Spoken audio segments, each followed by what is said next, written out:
This is Kugan Cassius for IFLTV with the Wayne here for the NXTGEN show tomorrow night live on DAZN. Well, you missed the matchroom now, are you? Yeah, you know, doing the teas, doing some weigh-in, wherever I can fit into really, Kugan, wherever I'm getting brought into. It makes perfect sense, your transition, now you've retired.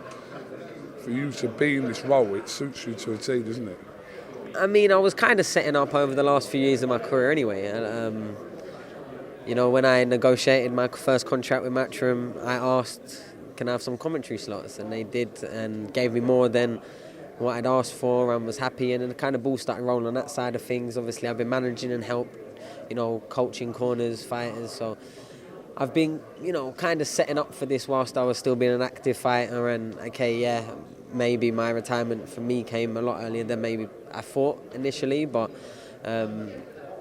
the doors were wide open and the conversations had already started. So yeah, I've had some really, really exciting conversations over the last 48 hours, 72, and yeah, hoping to be a lot more busy. And you know, the positions that I'm getting myself in, the shows I'm able to work, is also helping me with the management side of things. You know, being assimilated and being a part of the fixture and being there.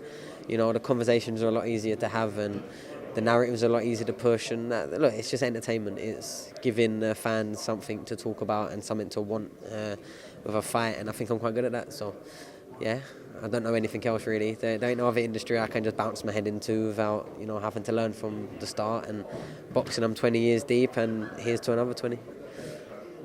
Let's just pick out a couple of the fights from tomorrow night. Obviously headlined by George Liddard fighting for a Commonwealth silver title. Derek's obviously a little bit more experienced, been in with slightly better opposition. Bentley was mentioned there earlier on, but a very good test there for George Liddard.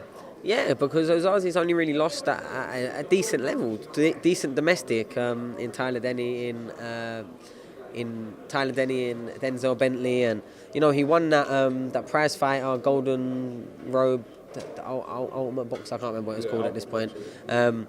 He won that. He had some decent domestic fights in there, beat Kieran Conway, who we've seen go on and, you know, have his own success. So I think I love these sort of matchups. I love these sort of cards. Junaid Boston as well against Belal Fawaz. Junaid's opponent especially, someone I've been very aware of since the amateur days. He was, you know, All-Stars main fighter from London. He was reaching ABA finals. He was only losing to like a Conor Loftus or like a Cyrus Patterson type level of fighter, like good amateurs, and he's been around for years. He's always been in good shape. He's always been strong and fit. And look, Junaid is technically one of the best fighters in the country, but you know, to get to world level, you have to come through stages like this, and you know, you put some actual animosity, you put some actual ambition in front of the young fighters.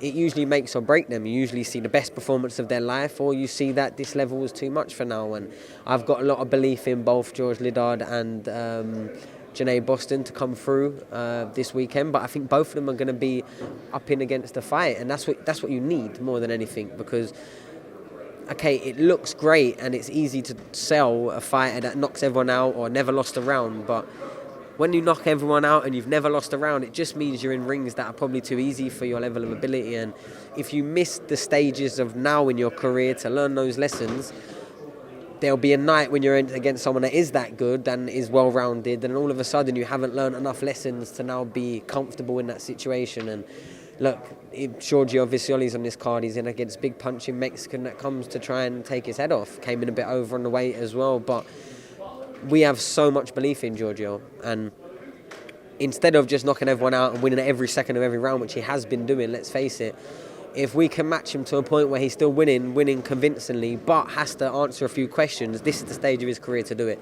You know, as he's picking up the rounds, as he's getting a bit more confident, getting a bit of exposure.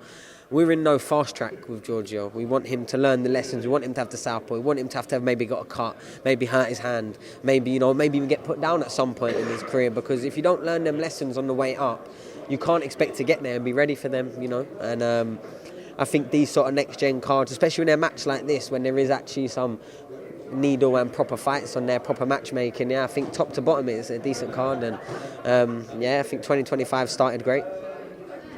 Live on DAZN from the Indigo at the O2 tomorrow night, Friday night. What's your thoughts, Sonny, on Eddie Hearn's comments regarding Inoue? Catch me up. So Eddie Hearn has questioned Inoue's resume. He said that, but he has rectified this. He did say the other day that he thinks that Inoue should be taken out of the pound for pound list.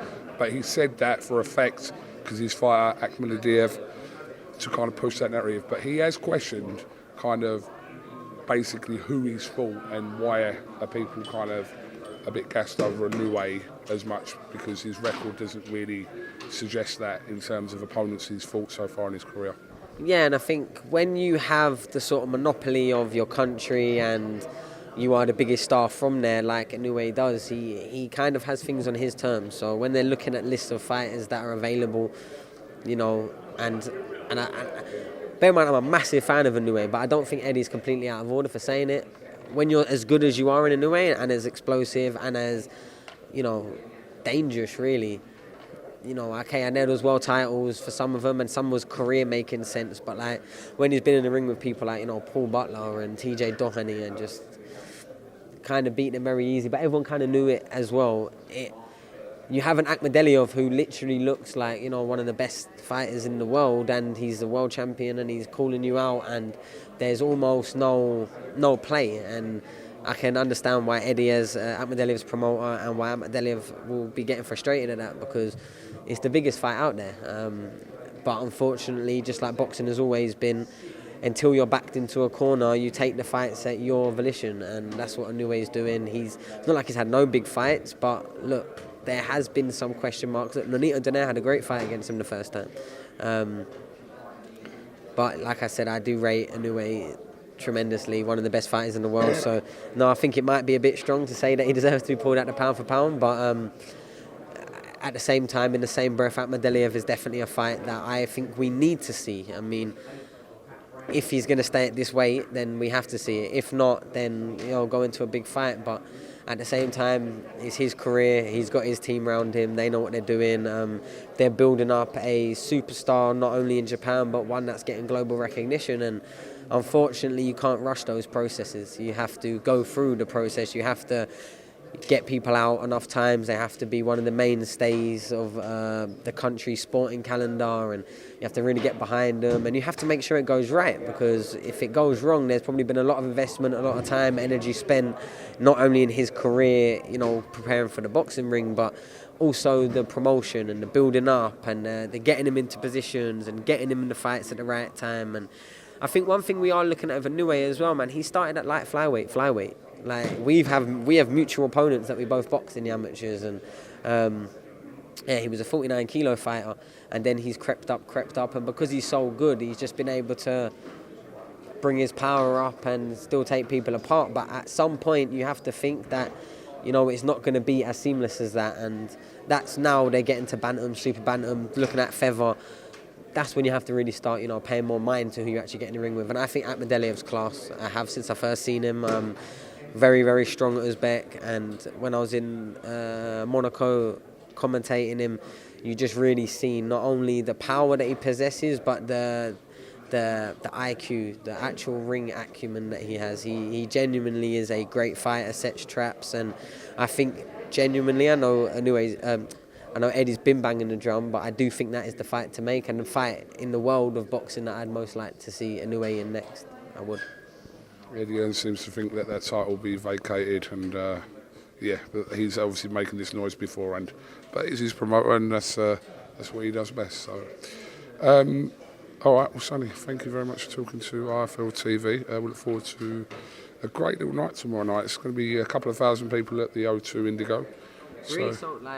Really sold out. I've been trying to get tickets for a few of my fighters, a few of my friends, and I've had to beg, borrow and steal, so they've done a great job of this NXTGEN show. I mean, fully sold out for weeks as well, so yeah, I'm looking forward to it. It's going to be a great night. Absolutely. Sonny Edwards, thank you very much for talking to IFL TV, and we'll catch up with you again soon. Thank you, Kugan. Thank you.